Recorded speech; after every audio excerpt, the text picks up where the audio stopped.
Hey everyone, thanks for stopping by. I recently made a community post saying that I was going to do a question and answer video. This is my answer to your questions. First one, Electroman 2010 asks, if you would buy a brand new Renegade 1000 XMR, what would be your #1 mod? To get the best bang for your buck, I would invest in some aftermarket clutching. That would be the first change or modification I would recommend doing to any Can Am product, really. Taylor Bonnet asks, am I going to get a new bike anytime soon? The answer to that is no. I have no plans. This one's really just got really broke in and I've got it set up just the way I like. I really couldn't see me getting anything new unless they come up with a new generation Renegade. Scotty Jeans. Scott's been in a few videos. He comes out for quite a few rides with me. He lives a few hours out of town. He lives in the big city. Anyways, he asked me, who cuts my hair? Well, I'll tell you. I go to a place in the town of Napanee, which is close by. The place is called Deadleaf Distinguished Gentleman. It's a barbery and haberdashery. It's a cool spot. It's usually one or two girls that cut my hair. The place is really cool. It's got a bar, pool table. It's a really awesome atmosphere. There's music going all the time. I love that place. I really love going to get my hair cut. 750 Brute Force, he asks. He's talking about wading gear. He asks, what ones do I recommend? Specifically, what jacket and bibs do you recommend?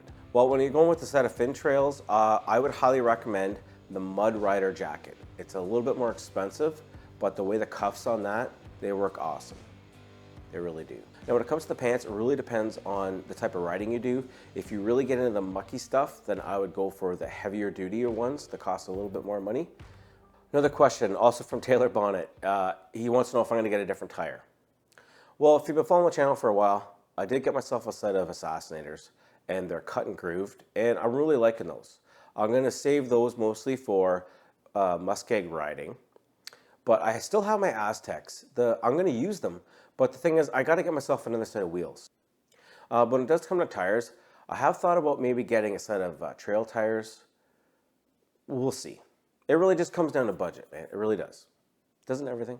Okay, this is from Annex Off-Road. So I've talked to him a few times online, and he's wanting to get himself a new Renegade. I think he's ordered one. I'm not exactly sure the deal.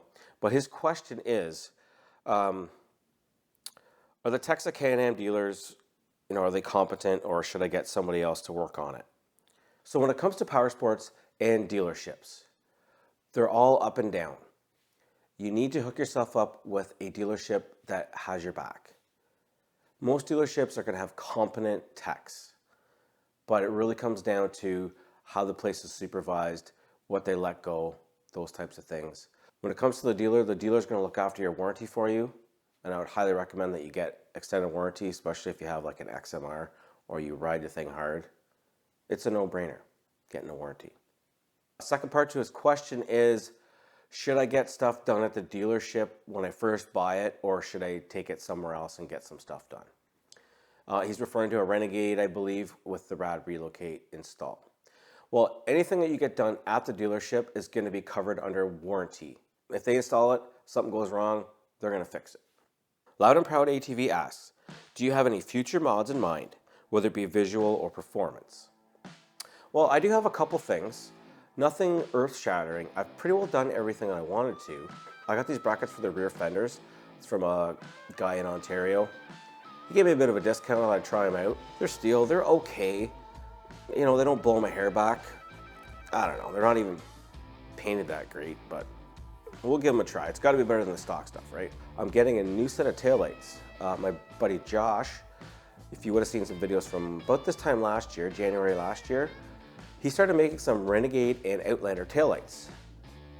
He sold a few sets of those. I had a lot of people asking me about them because they were in the video, but it turns out he's had to switch over to a #2 version 2.0. But I have a set coming.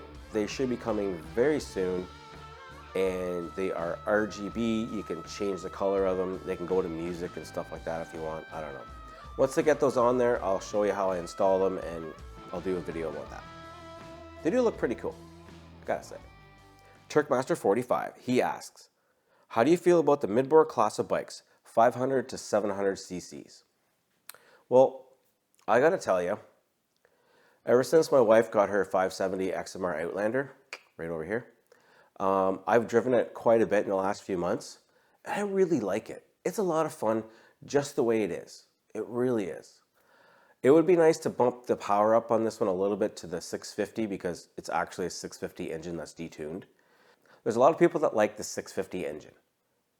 The 570 is just a little bit smaller, but a lot of people really like it because it's just got that right amount of power to have fun with on the trails and enough power to get you through a lot of sticky situations, but it's not too much power that's going to overwhelm some people. Now, when it comes to the 570, a lot of people think that it's an entry-level machine, but you know what? It's really not. This machine here, it's cost so much less than a Renegade. You put some money into some modifications, tires, footwells, clutches, tuning, and all that kind of stuff. You can have so much fun on it. It'll go almost everywhere the big bikes do. It really, really will. And if you get hung up, it's light enough, it's easy to lift over obstacles. They're a blast, man. They really, really are. Okay, next question from @Shannet5495 asks, how has the Renegade held up so far? What have you been impressed with and what has let you down with the machine? Can you go over current mods and general condition of the machine? Okay, how's it held up? It's held up very, very well. I have to say I'm pretty happy with it. There's been a few things. The latest thing I have is I have a problem with my upper steering post. It's loose. There's a bushing that's in behind the airbox. That's gonna have to get replaced. And my whole steering stem's sort of moving up and down a little bit.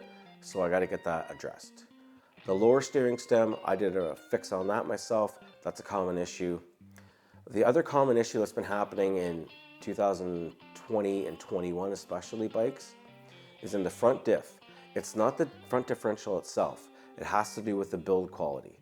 And what's happening in the manufacturing process, something's going wrong, and inside there's bolts that hold, it's called the ring gear, and these bolts are backing off and it causes damage.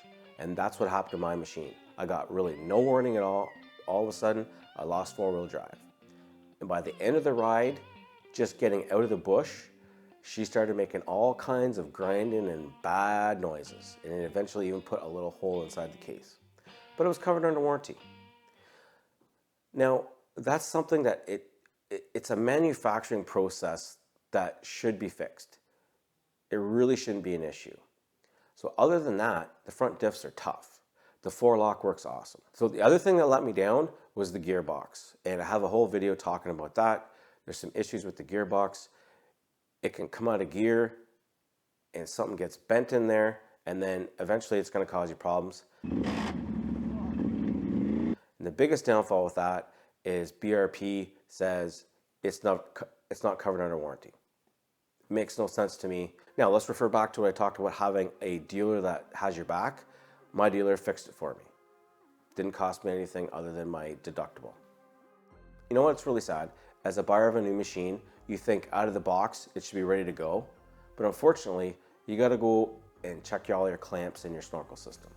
Another issue that happened to me, and it's happened to many people, is on the back plate for the clutches, there's two little O-rings. That's what seals the back. Well, there's a little void in behind the gearbox, and if you dirt and debris gets piled up in there over time, it fills that void, and then it puts pressure on the O-rings, and then it leaks. So what you have to do, take your clutches off, take the back plate off, clean everything up, clean the O-rings, just put a little bit of silicone sealant around the outside, put it back on, and I haven't had any leaks ever since. It may sound like a bit of a pain, but let me tell you, it's a hell of a lot better CVT sealed system than on a Polaris, let me tell you. Okay, a list of current mods. I do get asked this question quite a bit. So really the big ones are clutching, tuning, and tires. Probably one of the other biggest things you gotta do, rad relocate. Once you do that, it makes everything a walk in the park. You never really worry about overheating. I did once. On a ride, I went up to Espanola. That place was so muddy. There was mud caked everywhere. There was mud all over the engine. I had a little bit in the rad, not a lot, but there was so much caked on the engine, the thing couldn't cool off. There was nowhere to rinse it off. It was nasty. Lots of people had problems overheating. That's the only time I've had an issue. All right, now this question is from Austin Ailes. He asks, did you ever expect the channel to become this big and popular? No, I never did. But it's funny, when you say what's big and popular, I mean, the channel, we're approaching 5,000 subscribers, and subscribers is just a number. It's really how many views do you get regularly? That's kind of like your channel health. I mean, it's an accomplishment to get to like maybe 10,000 subscribers. That would be pretty cool. I would. But I don't really think that I'm super popular on the YouTube space anyways. But I guess I guess I'm getting there. I think one of the things that really I've really noticed the last year or so is that there's so many more people whenever I go for a ride, they know who I am. They're either familiar with the channel or they see my stuff on Instagram or on Facebook. And when you get out there, people are always watching you. They're watching what you're doing and they got their cameras or phones out filming you. Oh yeah, everybody's got the cameras out. So it's something to get used to, and I'm okay with it. And I don't know, man, it's just the way it goes. Okay, next part of his question. Out of all three of the bikes on the channel, the Kodiak, Sportsman, or Renegade, what was the most problematic? Definitely my Player Sportsman. Those things just don't handle the abuse that a Can Am does. No question. Which one was the most fun to ride? Can Am Renegade, man. It's just a blast just to go ripping up and down the road. Like it really is. What was the most memorable? I'd have to say the Kodiak 450 was the most memorable. Probably because that's when I first really kind of started into riding ATVs regularly. It's got a special place in my heart. It was a fun machine, but once I sort of fell into mud riding, I quickly learned that there was only one way to go, and that was to go up in horsepower, for me personally. Okay, he also asked, for new people starting out ATVing or mudding, what is something that you recommend for them, like gear or accessories, or what kind of ATV to get? Okay, when it comes to getting an ATV, the first thing you gotta ask yourself is, what do I want to do with it 80% of the time? And that's where you make your choice. And get yourself quality gear. Whether it's ATVing, or snowmobiling, or dirt biking, get yourself a quality lightweight helmet and good quality gear, because you'll get the most enjoyment out of it. Like when I first started out with my Kodiak, I eventually had to get a set of waders because I just got filthy all the time. And you get a cheap set and it's so uncomfortable and they're hot, and spend the money on good gear. You need some other recovery type of material, like a snatch block, tools, saws, things that you're gonna need to get yourself out of a pickle. A good first aid kit, jump starter, a little tiny air compressor. Those are the things that always come up on a ride. Also, don't forget a patch kit for tires. You gotta have those. You really gotta. All right, just to follow up a little bit more on Austin's question, talking about YouTube and being big and popular. I don't really feel that I'm big and popular, but I guess I'm up there compared to other channels. And there's a lot of small channels that are trying to get out there and make a name for themselves, or they're just people that make videos and throw them up so their buddies can watch. So once I met my sort of first target goals, where do you go from there? You look at some other channels and you go, well, what's the difference between me and this other channel? Why can't I get there? So I decided I want to try to keep going and I want to keep growing. And the thing is, I really enjoy making videos. I love the editing process. I love filming. The big problem is you can't ride and film properly at the same time. So most channels that have a lot bigger following and have a bigger growth, they have someone to do filming. I don't want to stop the ride just to film. Sometimes I will take some time to set up some cameras, but I don't do it the whole time. What I'll do is I'll set a few spots up, especially if it's like at the ATV park and I already know where a good spot to set up cameras are. I'll do that a bit, but once I do that for a little while, then I don't worry about it and I just want to ride. I don't film all day, all the time, because you just end up with so much footage, and yeah, maybe you catch something great. Maybe you miss something at the end of the day. Who cares?